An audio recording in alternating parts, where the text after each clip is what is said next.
오늘도 주의 성전을 찾아오신 여러분에게 하나님의 은혜가 충만하게 넘칠 줄로 믿습니다. 오늘 예배를 못 오신 분들을 위해서 기도하시고 기도해 주시고 전화 주시고 계속 관심 가져주시기 바랍니다. 세상에 염려 없는 사람이 있을까요? 걱정 없는 사람이 있을까요? 다 있을 겁니다. 늘 이 강단에서 여러분에게 설교를 하고 하나님 말씀을 전하는 저 자신도 염려와 걱정이 많습니다. 교회를 생각하면 마음이 늘 무겁고 불안해서 잠을 설칠 때도 많고 꼬리에 꼬리를 무는 생각이 계속 저를 사로잡는 경우가 많이 있습니다. 여러분은 아마 더 하시겠죠. 여러분은 아마 사회생활 하다 보니 자녀 걱정, 건강 걱정, 노후 걱정, 경제적 불안감들 그런 것들이 아마 여러분의 마음을 불안하게 하고 염려하게 할 겁니다. 걱정하지 마. 잘 될 거야. 이런 우리의 말을 듣지만 사실 그런 말을 듣는다고 해결되지 않죠. 무엇보다 마음을 지키는 것이 얼마나 중요한 것인지 우리는 깨닫게 됩니다. 최근에 부산에 있는 모 교회, 큰 교회죠. 포로 시작되는 포도 교회에 김으로 시작되는 목사님 문제가 있었죠. 욕설 파문이 있었던 거 뭐 아시는 분들은 아시겠지만 욕설 파문이 있었습니다. 목사님이 이제 부목사님들에게 욕을 하는 거죠. 근데 그것이 이제 녹화를 해서 이렇게 알면서 문제가 됐습니다. 저는 개인적으로 별 문제가 없는데 왜 그러냐면 이 김문호 목사님이 두 가지를 알아차리지 못했어요. 첫 번째, 시대가 바뀌었다는 걸 알아차리지 못하셨어요. 김문호 목사님이 성장하실 때 제가 성장할 때도 마찬가지였어요. 부교역자는 1년직 계약직이에요. 1년이 끝나면 재계약하고요. 목사님이 가라면 가는 사이. 목사님의 절대 순종이 그게 부목사 역할입니다. 못했잖아요. 조인트 까였어요. 저. 조인트 까였다고 담임 목사님한테. 저희 때는 그랬어요. 교육관리 제대로 못하냐 목사님 달라고합니다. 상당히 무섭습니다. 물론 다 그런 건 아니었어요. 근데 그것이 상관없었어. 그게 상처가 되지도 않았고 그것 때문에 목사님 나 이거 되게 욕하세요라고 말하지도 않았고 그 욕을 맞은 제가 그것 때문에 마음이 불편하지 않았어요. 제 시대는 그랬어요. 근데 지금의 시대는 안 그래요. 지금의 저 부목사님들은 그렇지 않아요. 부목사님들이 목사님 욕하니까 탁 녹음을 한 거 아니에요. 녹음을 했다가 탁 터뜨려 버리잖아요. 언제 터뜨려요? 예, 그 목사님이 총회장 나갈 때 그들을 가지고 있다가 총회장 나갈 때 탁 터뜨려 버리잖아요. 그렇죠. 김문호 목사님이 그걸 모르셨어요. 시대가 바뀌었다는 걸 알아채지 못했던 것 같아요. 지금 부목사님들은 저녁에 신방 가면 데려가자면 추가 수당 줘야 돼요. 저 부목사님들이 그래요. 그러니까 휴일날 업무 시간 외에 목사님이 뭐 시키는 거 안 합니다. 못 하겠습니다. 거부합니다. 예전에는 감히 상상도 할 수 없었던 시대였는데 지금은 그래요. 그렇죠? 그래서 그분들이 그런 말을 상처를 받았던 것 같아. 두 번째로는 그 목사님이 놓친 게 뭐냐면 자신의 불안함을 표현한 거죠. 왜 성도들 5천 명이나 모이는 그 큰 교회에서 그 성도 하나 때문에 막 불안해서 부목사님한테 그렇게 다구치고 욕을 했을까? 왜 그랬을까요?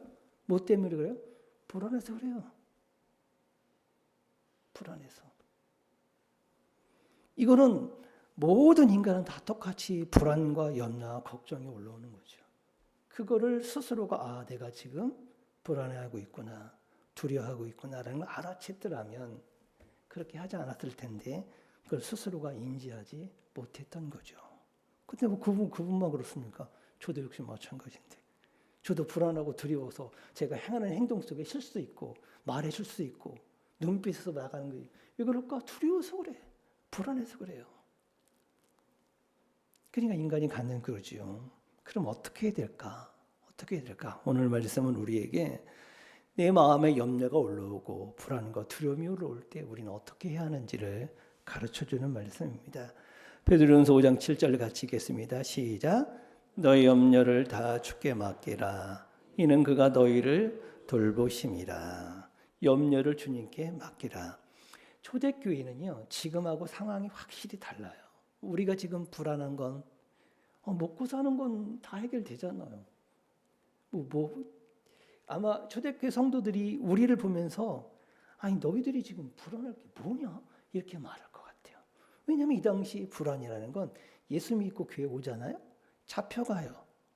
그럼 다 사자밥으로 던져지기도 하고요. 불시험이라는 게 나오거든요. 그게 뭐냐면 잡혀 화형도 시켰어요. 내가 지금 예수님을 믿는다는 이 자체가 얼마나 불안하겠냐고요. 얼마나 두렵겠냐고 가슴 벌렁벌렁 뛰면서 신앙생활 했겠죠. 근데 그런 성도들에게 베드로가 뭐라, 야, 그거 하나님께 다 맡겨라 이렇게 말해요. 너무 무책임하게 들리지 않습니까, 여러분? 예? 아니 어떻게 그걸 맡기냐고. 이 지금 생사가 왔다 갔다 하는 사람한테 야, 그 불안한 하나님께 맡겨라 그렇게 말하면 너무 무책임한 말처럼 들립니다. 이 말, 너희 염려를 주님께 맡겨라. 이게 가능할까? 근데 그렇게 말해. 야, 너희들 그냥 죽어. 순교하면 되잖아. 너무 쉽게 말해버리는 것 같아요. 근데 그런 의미가 아닙니다. 염려를 맡기라는 것은 몇 가지 의미가 있는데 첫 번째는요. 네 주도권을 내려놓으라는 거예요. 네. 너의 인생과 목숨과 삶이 네 손에 있다고 생각하냐? 아니야. 그렇지 않아. 그거 하나님께 맡기라는 거야. 우리가 힘든 게 뭐예요? 이 상황과 이 문제를 내가 지고 있고 내가 책임져야 된다는 생각 때문에 힘든 거예요. 그렇죠? 내 건강의 문제를 내가 책임진다고 생각하면 불안이 올라온 거고 내 자식을 내가 책임져야 된다고 생각하면 그거 불안과 염려가 안 생기겠습니까? 그렇죠. 돈의 문제도 역시 마찬가지입니다. 어떻게 내가 해결해야 된다고 생각하는 순간 불안이 확 올라오죠. 두려움이 오고 염려와 걱정이 생기는 거죠. 그거 네가 할 수 없다. 지금까지 네가 키가 큰 거, 네가 먹은 거, 네가 살아온 거, 네 손으로 한 게 뭐가 있냐. 그러니까 그 주도권, 손에 쥔 거 좀 내려놔라. 이 얘기입니다.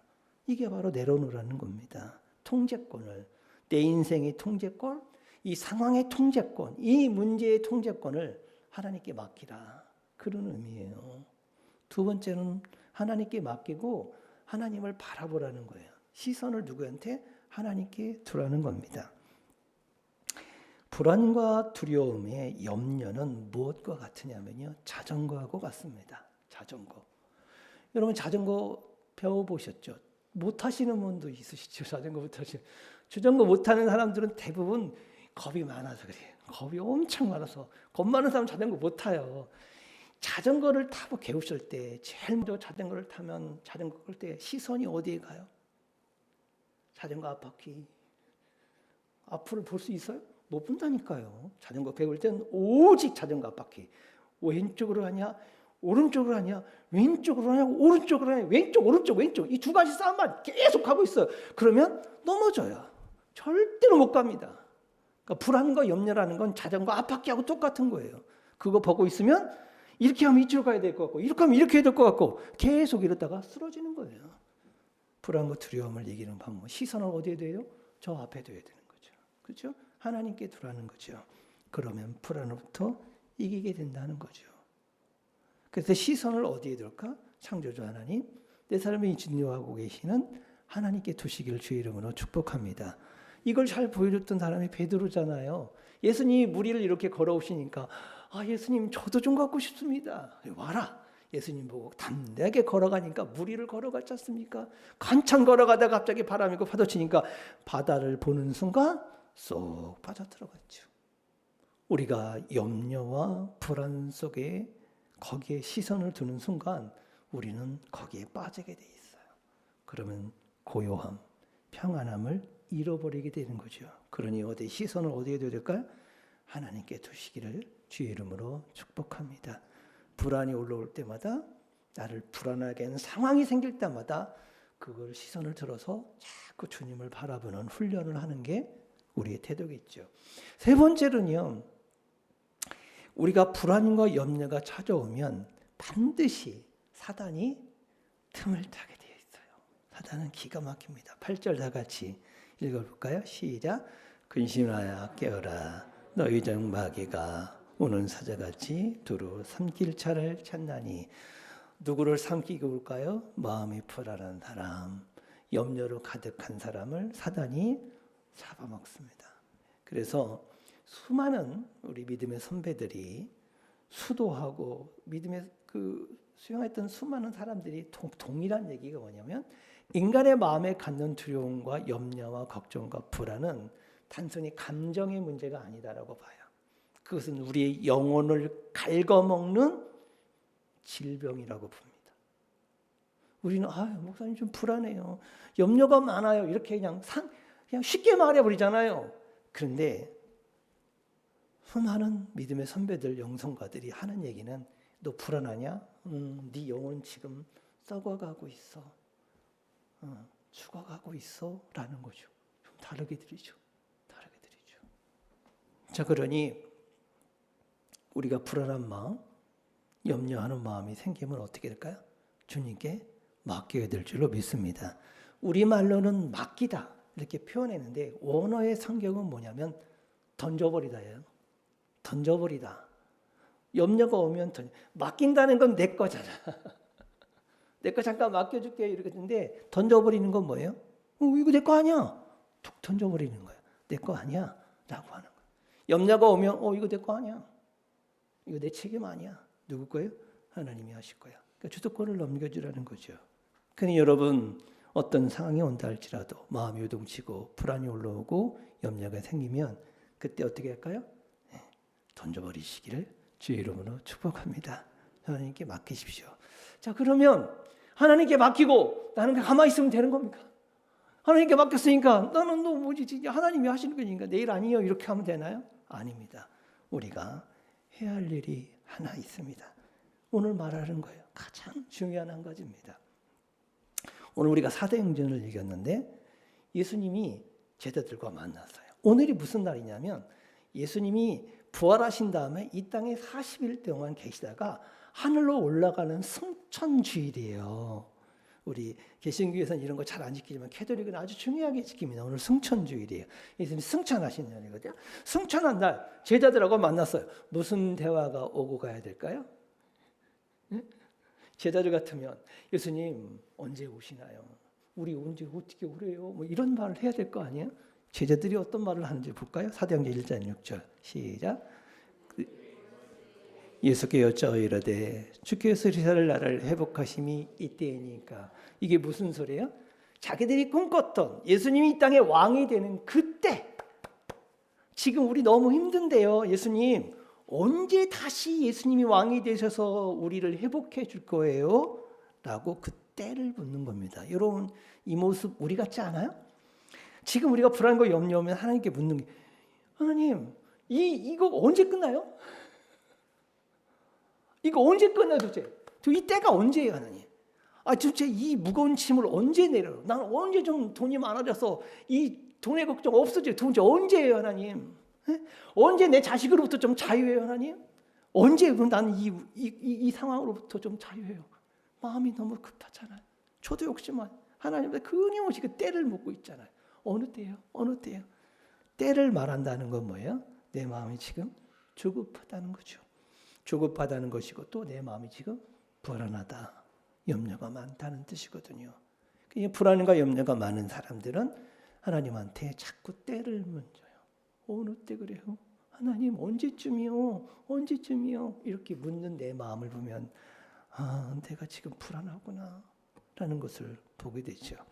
이 때를 묻는 제자들에게 예수님이 뭐라고 말씀하셨을까요? 7절을 보겠습니다. 시작. 이르시되 때와 시기는 아버지께서 자기의 권한에 두셨으니 너희는 알 바가 아니다. 좀 냉정한 것 같기도 하죠. 좀 뭐라도 힌트라도 줬으면 좋겠는데 그건 하나님의 권한에 있는 거야. 그러니까 뭐라고요? 관심 꺼라. 그건 하나님의 권한에 있다라고 말하는 겁니다. 이게 맞는 것 같아요. 만약에 어떤 힌트를 준다면 우리는 계산을 하기 시작합니다. 우리의 계산은 불안으로부터 출발하는 거거든요. 그 계산. 빨리 뭐가 해결됐으면 좋겠는 시간이죠. 하나님은 완전히 그 시간 계산을 끊어버려요. 그건 하나님의 권한에 있다. 그러면서 그러면 제자들을 어디로 보내시냐면 마가의 다락방으로 보냅니다. 마가의 다락방. 거기 가서 뭘 하냐면 14절 다 같이 보겠습니다. 여자들과 예수의 어머니 마리아와 이 세 아우들과 더불어 마음을 같이하여 오로지 기도에 힘쓰더라. 기도에 힘쓴다는 얘기는 염려와 걱정과 불안을 내려놓았다라는 얘기예요. 내려놓고 기도를 시작하는 거예요. 그래서 마가의 다락방은 무엇을 상징하냐면 세상의 불안과 염려가 다 잠잠해진 그런 상태, 그 공간이 바로 마가의 다락방입니다. 거기에 성령이 다음 주 성령 강림 주거든 성령이 임하시는 거예요. 성령 힘은 어디에 임하시냐? 불안과 염려와 수많은 생각들이 가득한 곳에 오시지 않아요. 마음을 비우셔야 돼요. 여러분의 마음이 차분해지고 고요해지는 그 순간 하나님의 음성이 들리기 시작하고 성령이 임재하기 시작하는 걸 여러분이 보게 될 줄로 믿습니다. 그래서 성도에게 주어진 첫 번째 사명, 가장 중요한 사명이 뭐냐면 고요한 거예요. 고요함을 유지하는 거. 내 마음이 거룩한 침묵, 고요 속에 있는 게 성도의 사명이에요. 이런 얘기는 처음 들어보시죠? 우리는 성령 충만하고 막 뭐가 해야 될 것 같잖아요. 그런데 성도에게 가장 큰 사명은 고요예요. 두려움 앞에서, 염려 앞에서, 불안 앞에서 고요해지는 게 성도의 사명입니다. 그래서 우리는 사명이라고 하면 뭘 하는 것을 사명이라고 생각하는데 성경은 아니야. 하나님 앞에 그대로 평안한 상태로 있는 게 사명이라고 얘기합니다. 그 예화를 들 수 있는 두 가지 말씀을 나누겠습니다. 출애굽기 14장 14절 다 같이 시작. 너희를 위하여 싸우시리니 예, 하나님이 싸울 테니 너희는 뭐 어떻게 있으라고요? 가만히 있으래요. 예, 가만히 있으라. 고요하게 있으라는 거예요. 이게 어느 때 주신 말씀이냐면 하나님이 모세를 통해 이스라엘 백성들을 애굽에서 끌어내서 막 오다가 홍해 앞에 딱 다다랐을 때예요. 그때 다시 애굽의 바로가 군사를 내리고 이스라엘 백성들을 잡으러 오죠. 진퇴양난의 상황에 딱 놓였을 때 이스라엘 백성들 마음이 어땠을까요? 요동치기 시작합니다. 난리라죠. 난리요. 모세를 원망합니다. 아니 왜 우리를 데리고 나와서 여기서 죽이냐고. 막 불안과 염려와 두려움으로 사람들의 마음이 막 요동을 칩니다. 그때 하나님이 모세를 통해 주신 말씀이 있어요. 가만히 있어라. 여기서 가만히 있으라는 차려 타고 가만히 이게 아니라 네 마음에 그 요동치는 그 마음, 불안, 염려, 걱정 그거 가만히 있어라. 누가 하셨다? 하나님이 싸울 것이다 라고 말하고 있습니다. 여러분 이게 지금 오늘 우리에게 주시는 말씀입니다. 우리가 염려가 생기고 불안이 올라올 때 하나님 우리에게 말합니다. 가만히 있어라. 내가 싸울 것이다 라고 말합니다. 이 싸움의 주권이 누구에게 있다? 하나님께 있다라는 거고 나의 불안과 염려 누구한테 맡깁니까? 예수님의 십자가에 못 박는 거예요. 그게 바로 성도들이 갖는 사명자의 태도입니다. 여러분, 여러분에게 어떤 고난이 온다 할지라도 고요하십시오. 고요하십시오. 그러면 하나님께서 일하실 줄로 믿습니다. 아멘. 또 다른 말씀이 있습니다. 시편 46편 말씀 시작. 이르시되 너희는 가만히 있어 내가 하나님됨을 알지어다. 내가 문나라 가운데서 높임을 받으리라. 내가 세계의 주께서 높임을 받으리라 하시더라. 여기도 가만히 있어요. Be still 이러죠. Be still. 가만히 있어라. 가만히 있어라. 불안하면 자꾸 말하게 되고 내가 뭘 하려고 들고 불안과 염려가 나를 액션하게 만드는데 하면 할수록 내 불안이 점점 더 커져가는 걸 보게 됩니다. 하나님이 뭐래요? 가만히 있어라. 그러면 가만히 있음으로 말미암아 하나님께서 행하시는 일을 네가 볼 것이다라는 거죠. 여러분 가만히 있는다는 얘기는 아무것도 하지 않는다는 게 아니에요. 가만히 있다는 게 아니라 가만히 있음으로 내가 뭘 바라보냐면 하나님이 하시는 일을 바라보는 거예요. 하나님이 무엇을 하시는가? 그 일을 바라보는 거예요. 그걸 바라볼 때 땅이 우동치고 뭐 하늘이 뭐 뭉치고 오늘 시편 46편에 읽었지만 이 32절에 보면 땅이 흔들리고 땅이 변하고 산이 흔들려 바닷 가운데 빠지는 그 엄청난 일들이 이제 앞에 일어난다 할지라도 가만히 있어라. 그러나 하나님이 하나님 되심을 드러낼 것이다 라고 말하는 겁니다. 그래서 여러분 성도가 가져야 될 첫 번째 태도, 가장 중요한 태도가 뭐냐면 고난과 또 염려와 불안이 왔을 때 고요함을 유지하는 거예요. 그게 우리의 사명입니다. 그때부터 하나님의 역사가 시작되는 거죠. 이런 마음이 불안하고 염려와 걱정이 밀려올 때 우리를 돌보시는 하나님을 신뢰하고 마음의 고요함을 유지하시기를 주의 이름으로 축복합니다. 힘들지요. 우리 안에 고요함을 유지하고 싶은데 두려운 이유가 또 하나가 있어요. 저도 가만히 생각하는데 나는 왜 하나님께 맡기라고 하는데 못 맡길까? 이 이유는 또가 있어요. 하나님께 맡겼어. 결과에 대한 두려움이 우리에게 있어요. 맡기면 하나님 내가 원하는 대로 해주는 거예요? 또 묻고 싶은 거죠. 하나님은 맡기라고 했지. 그러면 네가 원하는 대로 내가 해줄게 라고 말하진 않았거든요. 그 두려움이 있는 거죠. 그러니까 맡기지 못하는 거예요. 우리가 하나님을 신뢰한다는 건 어떤 상황이 되든 하나님만 바라보고 하나님이 행하신 일에 대해서 전적으로 신뢰하는 거죠. 그때 참 평안이 있을 줄로 믿습니다. 참된 고요함과 평안을 유지하셨던 분이 바로 예수님이에요. 예수님은 십자가를 지고 가는 그 과정 속에서 침묵하셨고 완전한 고요, 압도적인 고요를 누리신 분이에요. 그 고요 앞에 사람들이 압도당하죠. 죽음을 향해 나아가는 그 고통 속에서도 고요하신 거죠. 사람들이 거기에 감동을 하죠. 예수님이 그렇게 고요하셨던 이유가 뭐예요? 하나님과 일치된 거예요. 하나 된 거예요. 그렇기 때문에 그렇게 고요할 수가 있었던 겁니다. 마인드 컨트롤을 한다고 해서 우리가 고요해지는 게 아니라 창조주 하나님과 온전한 일치를 이루었을 때 고요한 거죠. 여러분, 요한복음에 이런 말씀입니다. 하나님 왜 우리가 이 고통 속에 있는데 그냥 내버려 두십니까? 우리 좀 빨리 데려가시지. 이런 말들을 해요. 내가 지금 이 땅에 살아있는 이유, 지금까지 이렇게 살아오는 모든 이유, 하나님 왜 나를 이렇게 살려두실까? 그거는요, 이 염려와 불안이 가득한 세상 속에서 하나님과 완전한 한 일치를 이룬 고요함 속에 살아가는 그 성도의 모습을 세상 사람들에 비춰주기 위한 거예요. 그래서 성도는 고요한 등대입니다. 등대가 시끄러운가요? 아니에요. 등대는 정말 고요합니다. 다만 빛만 비추는 거죠. 그러니 우리가 지금 이 불안과 염려가 가득한 세상 속에서 하나님과 하나를 이루고 일치를 이룬 상태에서 고요함을 유지하고 살아가는 그 모습 자체가 세상을 향한 강력한 메시지고요. 그게 우리가 세상에 보여주는 사역이에요.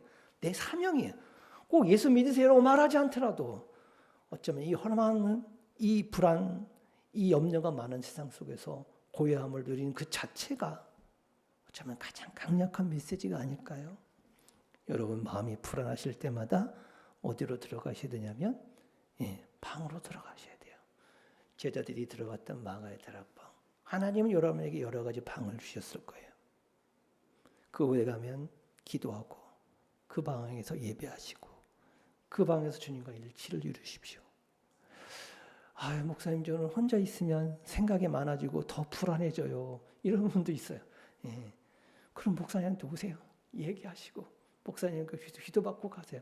그 마음이 편해. 그러면 그것도 내 방이에요. 하나님 여러분에게 각자의 방을 주셨고 다양한 방을 주셨어요. 그 방에 가셔서 여러분 고요를 유지하십시오.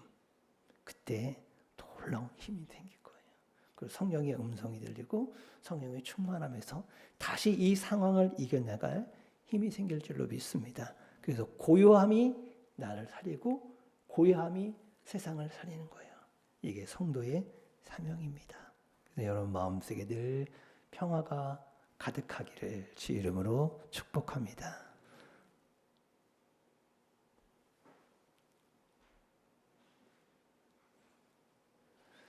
우리 반주자가 고요